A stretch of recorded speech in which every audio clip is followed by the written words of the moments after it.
Damn, it's hot outside today.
What's up, everybody? Welcome to Circus Moto.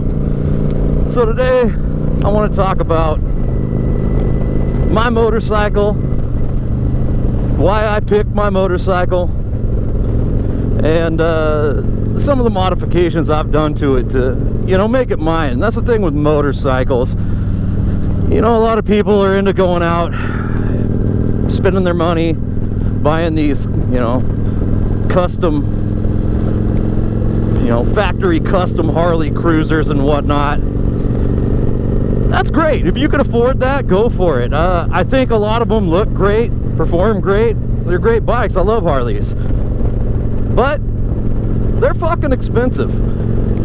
I personally just don't have that kind of money to throw down on a motorcycle. The other thing with them is, while the factory custom, looks good, you didn't really customize your bike to kind of make it your own. Put your own flavor on it. Put the shit that you dig on the bike. That's the great thing about motorcycles. When I bought this bike, which, my personal vehicle here is a 2007, it's old, a 2007 Kawasaki Vulcan 900 Custom. Not the greatest bike in the world, not the most powerful bike in the world, but for what I need, I love it. It's a great little bike. It's not overly powerful. It was my first street bike. I came from dirt biking 20 years ago when I was a kid, and I always thought about having a street bike. Honestly, I think my biggest fear of not getting a street bike originally was other people on the road, shitty drivers. There's a pretty big risk of getting on two wheels and getting out on the highway. Other drivers, anybody who drives anything, motorcycle, car, semi-truck, fucking anything, knows that there's just a lot of shitty drivers out there. People that don't pay any fucking attention whatsoever. And I don't know why, in my 20s I was fairly reckless, and then I had my kids and kind of calmed down a little bit and wanted to stay safe and everything. My kids happen to be teenagers now. I'm starting to, I don't know if it's midlife crisis, what it is, but, I'm starting to get back into things that were fun for me 20 years ago. Motorcycles just happens to be one of them. Having said all that, I deeply regret not buying a street bike 20 years ago. I've been riding for about 3.5 years now, and it's kind of all-consuming. It's all I think about. I love it. It's all I want to do. So anyway, I digress. Getting back to it. That's kind of why I bought the Vulcan 900. It's a great beginner's bike. I think they look cool. You could definitely mod them to look however you want, and that's what I did. You know, I rode it around stock for a while, and then slowly started doing things. You know, I think the first thing I did was I decided I didn't like the sound of the stock exhaust, and since I'm a cheap fucker, I don't have a bunch of money, couldn't really afford, you know, dropping $600-700 on a new exhaust just to make my bike, you know, sound cooler. So I did what most shade tree dummies that want to start dicking around with their stuff did. You know, with the motorcycle exhaust, I went out and started drilling holes in the baffles, and I basically just decided to rip the baffles out of the pipes. To me, it's a lot throatier sounding now. It's still, you know, it's not like it's got that aggressive fucking big twin Harley sound, even though it is a 900cc V-twin. It doesn't have that big sound, but it definitely sounds better, at least to me personally, sounds better than the stock exhaust. And that's what I was going for. Rode it around like that for a while, basically stock other than that, and you know, enjoyed the hell out of it. I took it on a couple of longer trips, you know. At first, when I first got it, I'd bar hop, I'd do poker runs with friends, stuff like that. You know, your normal just cruising around on a motorcycle shit. Decided to go on a 700-mile ride in 2 days, and realized quickly that the stock seat just was not cutting it. It's comfortable when you sit on it and you ride around, you know, 50 miles or whatever. After that, it was too mushy. You know, I'm a big guy, you know, I'm about 6'2", 300 pounds. You know, I was basically sitting down on the structure of the seat. You know, the padding was just condensing so much, and it just wasn't comfortable for long rides. So one of the mods, you know, if adding a new seat is a modification, you know, I bought a new, it's still made by Kawasaki. It looks pretty much exactly like the stock seat looked, but it's the upgraded version. It's the Kawasaki gel seat. It's firmer, and it's just more supportive. It rises a little higher, you know, back behind my tailbone. Kind of just feels like it's gripping me into the bike a little better, and it's just more supportive for my weight.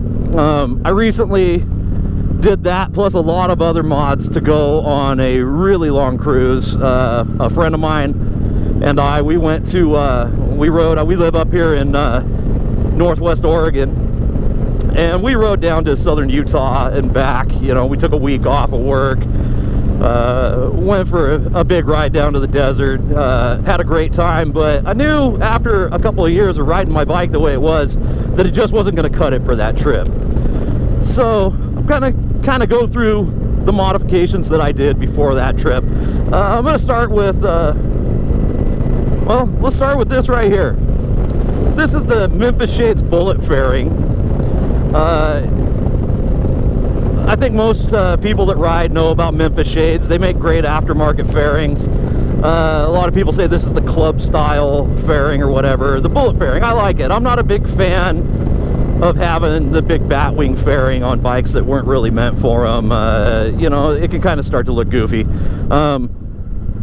So I got this smaller, you know, bullet fairing, and I went ahead and added this, I think they call it the booster wing or something. It's also made by Memphis Shades. And what that does is, you know, since I'm a tall guy, most of my height is in my torso, and it keeps the wind from just blasting me from here up. What this has done is kind of just lifted that wind up. I feel it, you know, a little bit of buffeting at the top of the helmet, but as far as wind slamming my face shield and bugs and everything, it does a really good job of throwing that stuff up and over me. One of the best things I've ever done to this bike. All in all, with all of the quick detach mounting hardware, the original fairing, the booster wing, I believe I'm around $350 to $370 into that quick mod, and it's worth every penny.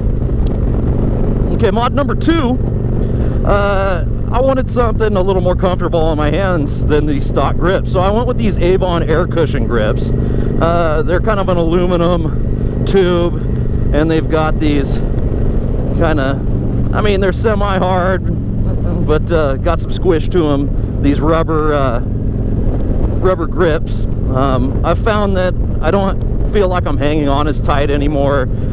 You know, it's a lot more comfortable on my hands. There's a lot less fatigue at the end of a long ride. Along with that, I wish I could remember the brand name of this. I'm gonna have to look this up, but this is just a throttle lock. You know, my bike doesn't have any technology in it, so this is just an easy way to, you know, set cruise control. You push it forward and it goes against your brake lever, and you're basically got your throttle locked where it needs to be, and then you cancel it by twisting forward again.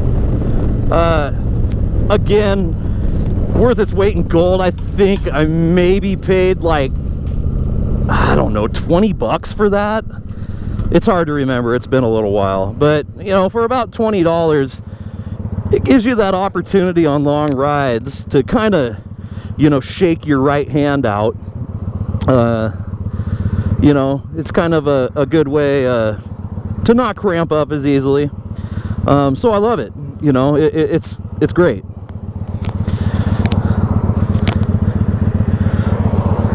Goddamn traffic at this signal or stop sign. I hate it.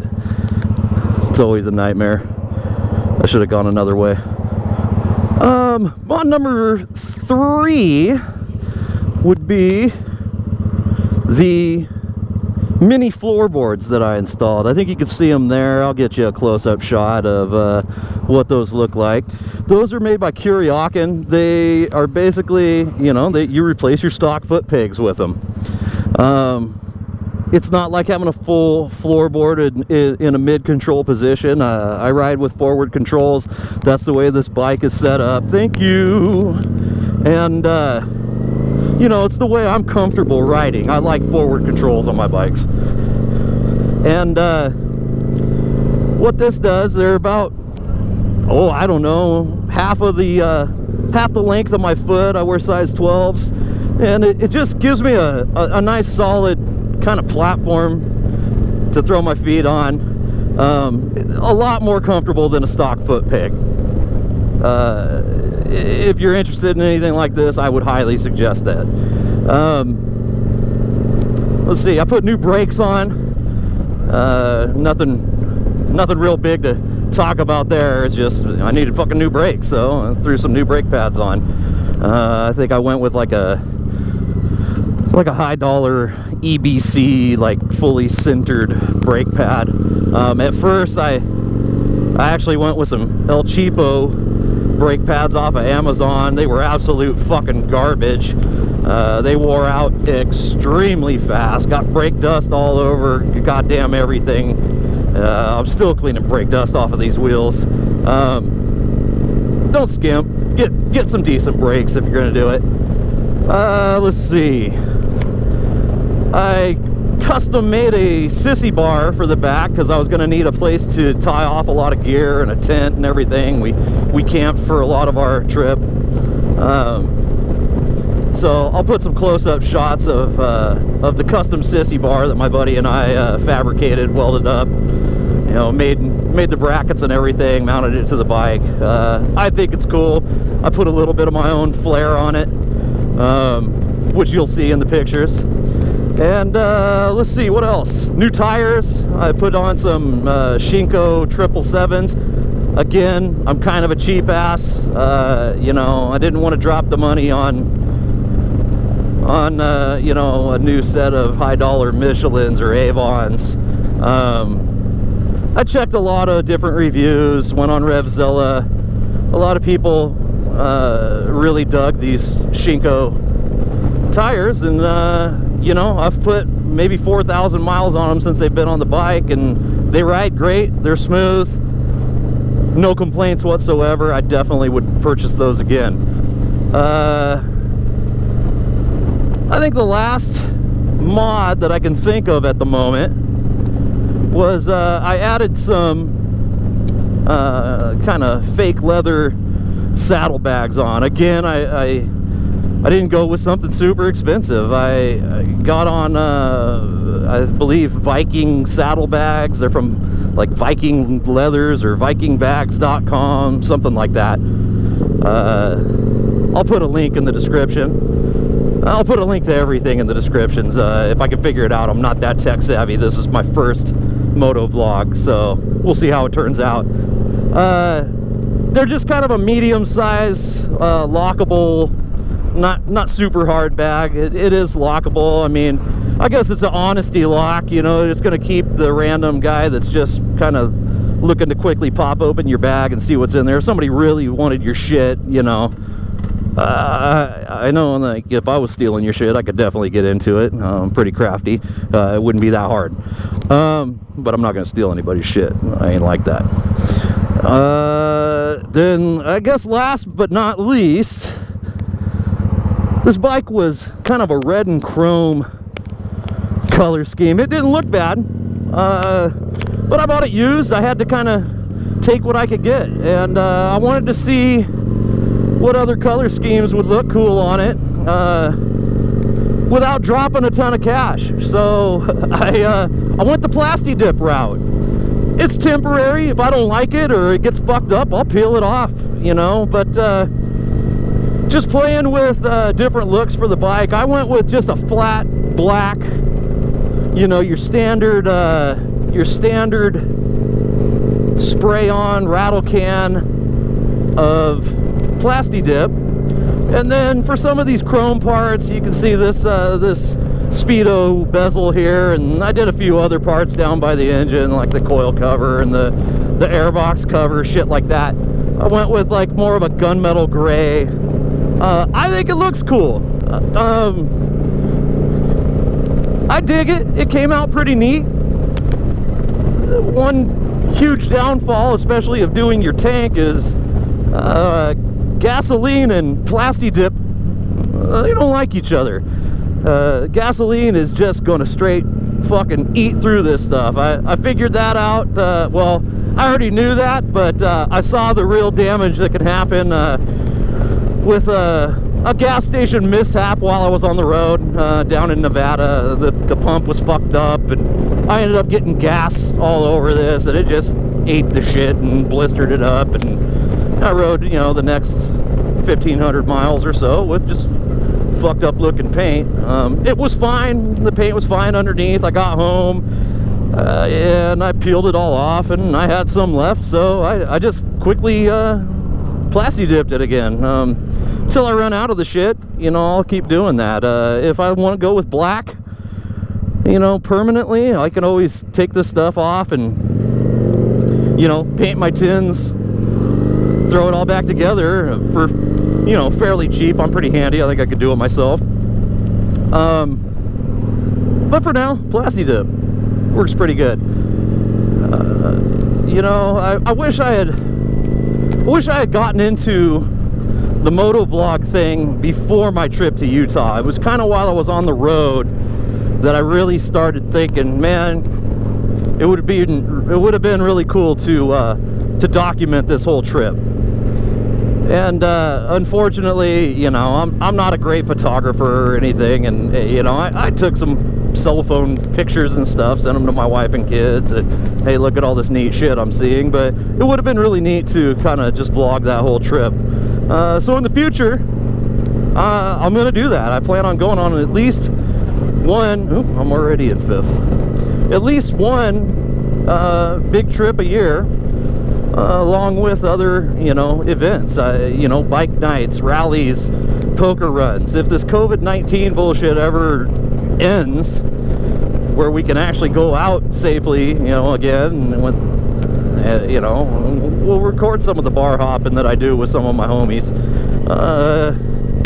You know, we have a great time. I have a few friends that ride with me. We like to just ride in random places, you know. We'll go on a couple 100-mile ride, just go get lunch somewhere, and you know, just enjoy ourselves for the day. And I'm gonna start documenting some of that, talking to you guys about, you know, the great things that's going on with motorcycle, you know, our motorcycle riding, and you know, whatever else kind of random bullshit pops into my head. I'm gonna put it on here.